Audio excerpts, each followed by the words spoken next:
Hello students, आता आपण हे जे व्हिडिओ लेक्चर मी तुम्हाला पाठवतो आहे हे आता एक थेरी क्वेश्चन जो आपला एक राहिला आहे आणि बाकी आपल्याला ऑब्जेक्टिव्स ट्रू ऑर फॉल्स आणि MCQs मी पाठवतो आहे या व्हिडिओद्वारे. तर सगळ्यांनी ऐका आणि कुणाला काय डाऊट्स असेल तर नंतर मला विचारा. तर तो जो क्वेश्चन राहिला आहे तो आपण करूया.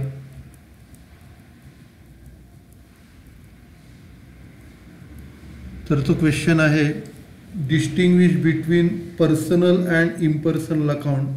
हा प्रश्न तुमचा एक राहिलेला आहे. तर आता personal account relates to persons debtors or creditors. म्हणजे हे कोणतं अकाउंट आहे जे पर्टिक्युलर पर्सन्सचं आहे, डेटर्सचं आहे किंवा क्रेडिटर्सचं आहे. त्याचं एक्झाम्पल जर घेतलं would be the account of Ram and company a customer. तर आता राम अँड कंपनी आपला कस्टमर आहे, त्याचं अकाउंट आहे. Or the account of Zaveri and company a supplier of goods. तर हे आपले सप्लायर आहेत, तर त्यांचं अकाउंट असेल तर ते पर्सनल अकाउंट आहे. The capital account is the account of the proprietor. तर कॅपिटल अकाउंट असतं ते प्रोप्रायटरचं असतं, जो आपल्याला लोन देत असतो, बिझनेसला कॅपिटल प्रोव्हाइड करत असतो.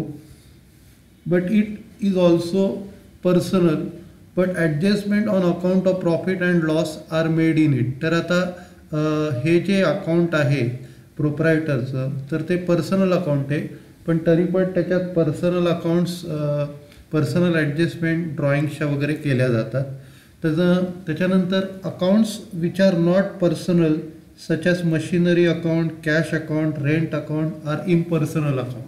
तर जी अकाउंट पर्सनल नाही आहेत जसं machinery account, cash account, rent account, तर हे सगळे कुठले आहेत? इम्पर्सनल अकाउंट आहेत. Which can be further sub divided as real account and nominal account. तर त्याचे दोन पार्ट होऊ शकतात. एक आहे रिअल अकाउंट, दुसरं nominal accounts. Accounts which relates to assets of the firm but not debts are real account. आता नीट लक्ष द्या, जे अकाउंट्स ॲसेट इंडिकेट करतात तर ते सगळे रिअल अकाउंट आहेत. For example accounts regarding land, building, investment, fixed deposit, cash in hand and bank balance etcetera are real accounts in nature. तर आता रिअल अकाउंट कुठले आहेत? जे लँड आहे, बिल्डिंग आहे, investment, fixed deposit, cash in hand, bank, तर हे सगळे रिअल अकाउंट्स आहेत. Nominal accounts relate to expenses, losses, gains, revenue etcetera. तर नॉमिनल अकाउंट कुठले आहेत? जे लॉसेस आणि गेन्सशी रिलेट करतात, like salary account, interest paid account, commission received account. तर हे सगळे कुठले आहेत? Nominal account. The net result of all the nominal account is reflected as profit or loss which is transfer to the capital account. तर आता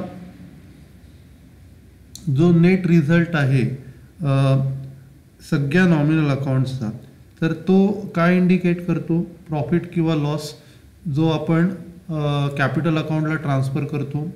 nominal account are there for temporary. तर हे जे नॉमिनल अकाउंट असतात हे temporary असतात. ठीक आहे, तर हा एक क्वेश्चन झाला. आता आपण ऑब्जेक्टिव्ह सुरू करणार आहोत, ज्याच्यात काही ट्रू ऑर MCQs आणि ट्रू ऑर फॉल्स मी घेणार आहे. तर पहिले आपण MCQs घेऊया.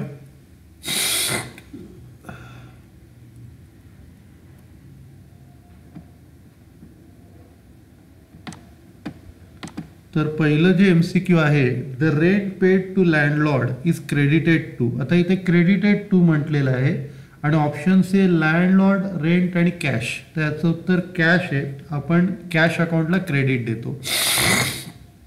पुढे in case of debt becoming bad the amount should be credited to. म्हणजे जर समजा एखादी बॅड डेप, आपलं लोन जर खराब झालं किंवा त्याची वसुली झाली नाही तर आपण क्रेडिट कशाला द्यायचं?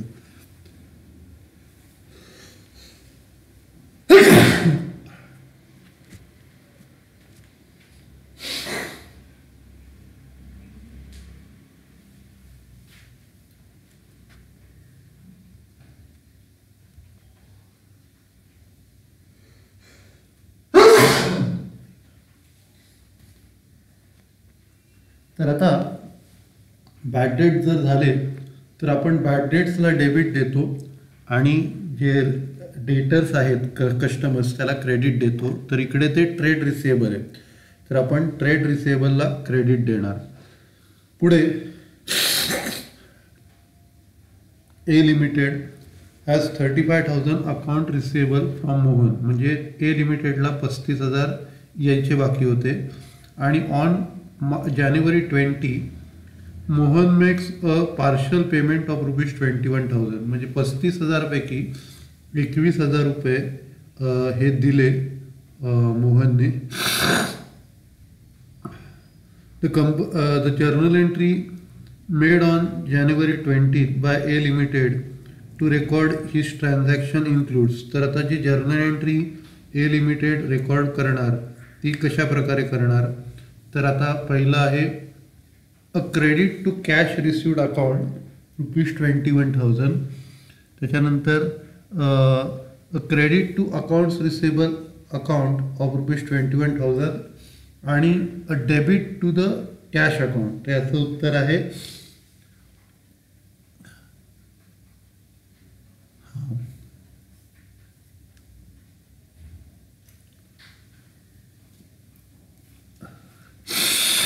ए लिमिटेडला पैसे मिळाले म्हणजे ते कॅश अकाउंटला डेबिट करणार. एकदा आपण चेक करूया उत्तर बरोबर आहे का.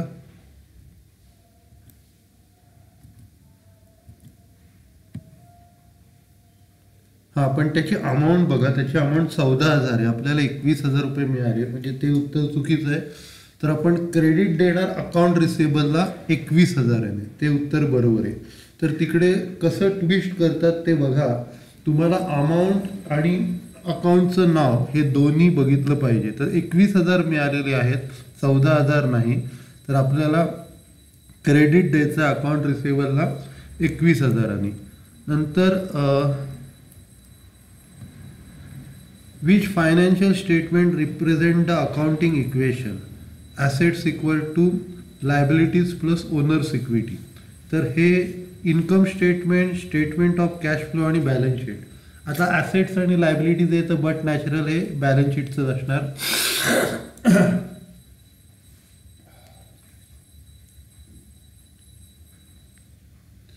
Which account is the odd one. म्हणजे कोणतं अकाउंट त्या ग्रुपमध्ये इन्क्लूड नाही आहे.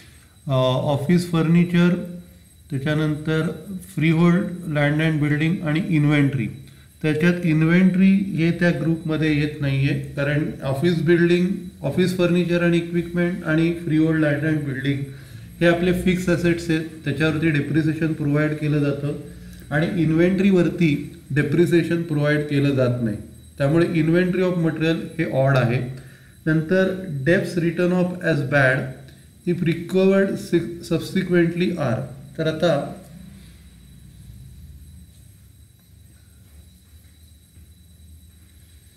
हा परत तोच प्रश्न. अच्छा, रिकवर्ड म्हटलेलं म्हणजे बॅड डेटचे नंतर आपल्याला पैसे मिळाले, म्हणजे आधी समोरच्या माणसाने पैसे भरले नाहीत आणि नंतर त्यांनी पैसे भरले.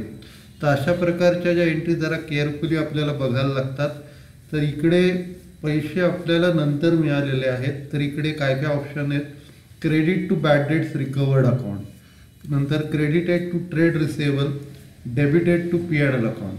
तर आता याचं उत्तर आहे credited to bad debts recovered account. कारण आपण काय करतो, जेव्हा हे पैसे मिळतात तेव्हा कॅश अकाउंटला डेबिट देतो आणि बॅड डेट्स रिकवर्डला क्रेडिट देतो. उत्तर बरोबर आहे. त्याच्यानंतर double entry system of book keeping every business transaction affects two accounts, two sides of the same account, नंतर the same account on different dates. तर त्याचं उत्तर आहे टू अकाउंट्स, दोन अकाउंट्सला अफेक्ट होतो, परिणाम होतो. त्याच्यानंतर the sale of goods to Ram for cash should be debited to. आता कोणत्या अकाउंटला डेबिट देणार असं विचारलंय, त्याचं उत्तर आहे कॅश अकाउंटला आपण डेबिट देणार.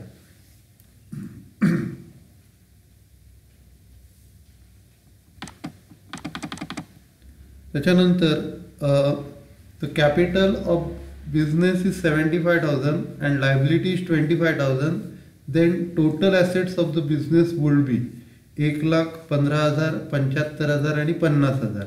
तर ॲसेट किती येणार, कॅपिटल आणि लायबिलिटीच्या टोटल एवढे येणार, म्हणजे 75 अधिक 25 1,00,000 येणार. ठीक आहे. नंतर journal record the transaction of a firm in a analytical manner, chronological manner, periodical manner आणि समराइज मॅनर. त्याचं उत्तर आहे ॲनालिटिकल मॅनर. त्याच्यानंतर bank overdraft account is a dash personal account, real account, nominal account, representative personal account. तर bank overdraft जे आहे ते personal account आहे, रिप्रेझेंटेटिव्ह नाही आहे, कारण प्रत्येक बँकेचं ओव्हरड्राफ्ट अकाउंट हे वेगळं असतं, त्यामुळे ते पर्सनल अकाउंट आहे. ठीक आहे. त्याच्यानंतर रिप्रेझेंटेटिव्हचा अर्थ ग्रुप असा होतो, पण हा ग्रुप नाही आहे, हे एका पर्टिक्युलर बँकेचं ओव्हरड्राफ्ट अकाउंट आहे, त्यामुळे त्याचं उत्तर आहे पर्सनल अकाउंट. त्याच्यानंतर outstanding salary is a dash real, personal, representative personal आणि नॉमिनल. तर हे जे आहे आउटस्टँडिंग सॅलरी,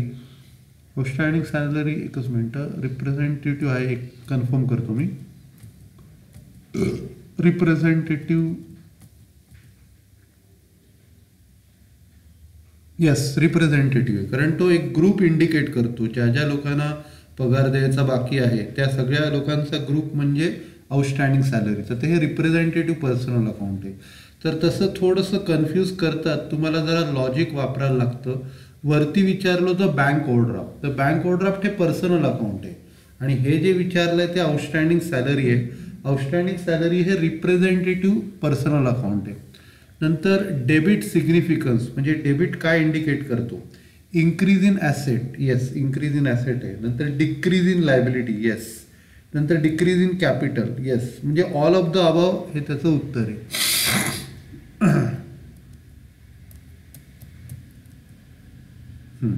त्याच्यानंतर if 2 or more transaction of the same nature are journalize together, म्हणजे 2पेक्षा जर जास्त ट्रान्झॅक्शन एकत्र आपण डेबिट किंवा क्रेडिट दिल्या तर त्याला आपण काय म्हणतो, compound, separate, posting, none of the above. तर त्याला आपण कंपाऊंड किंवा कंबाईन जर्नल एंट्री असं म्हणतो.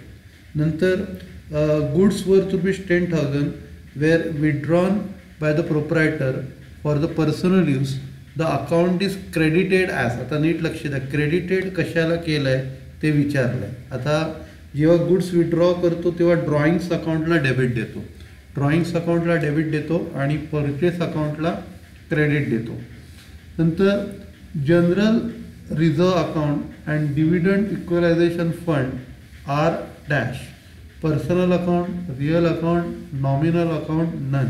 तर आता जनरल रिझर्व आणि डिव्हिडंड इक्वलायझेशन रिझर्व हे जे आहेत हे पर्सनल अकाउंट आहे, कारण ते प्रॉफिटचा पार्ट आहेत जे आपल्याला इक्विटी शेअर होल्डर्सना फ्युचरमध्ये द्यायचे. तर हे पर्सनल अकाउंट आहेत. मी जरा एकदा चेक करतो.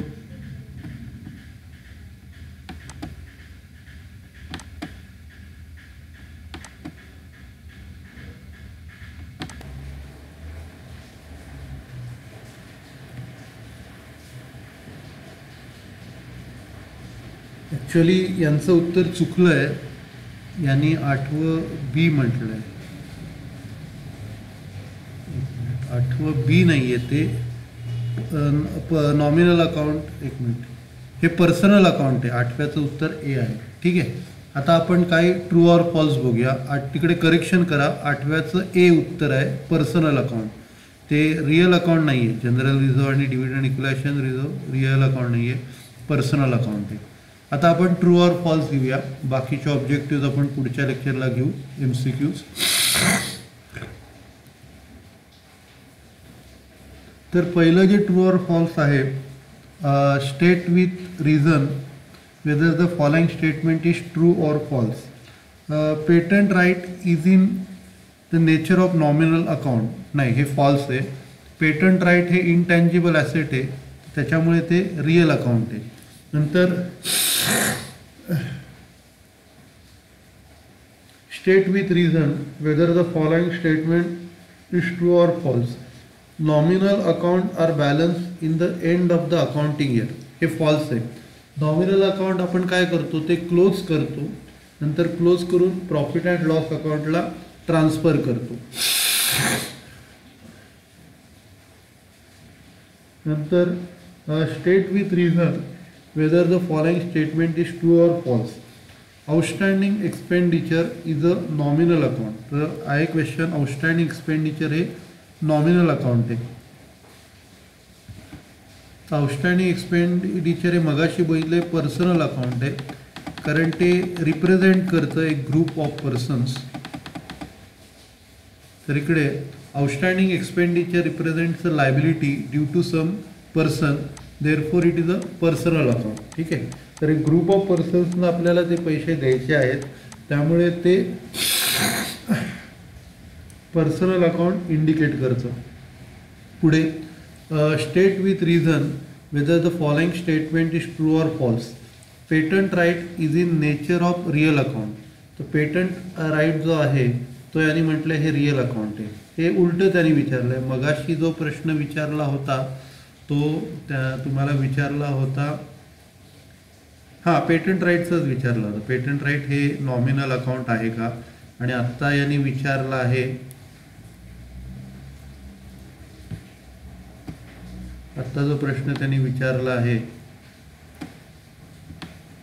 की पेटंट अकाउंट रिअल अकाउंट आहे का, म्हणजे आता तेच उत्तर त्यांनी ट्रू म्हणून विचारलं आहे. तर पेटंट अकाउंट इनटँजिबल ॲसेट आहे, त्यामुळे ते रिअल अकाउंट आहे. ठीक आहे. तर आता आपण इकडे लेक्चर संपूया. बाकीचे MCQs आणि ट्रू ऑर फॉल्स आपण नंतर बघूया. हे आपण आता 4 झाले ना, चार ट्रू ऑर फॉल्स झाले आणि आपले 4 ट्रू ऑर फॉल्स आणि 16 आपले MCQs झाले. ठीक आहे. तर आजचं लेक्चर संपूया. सगळ्यांना थँक्यू.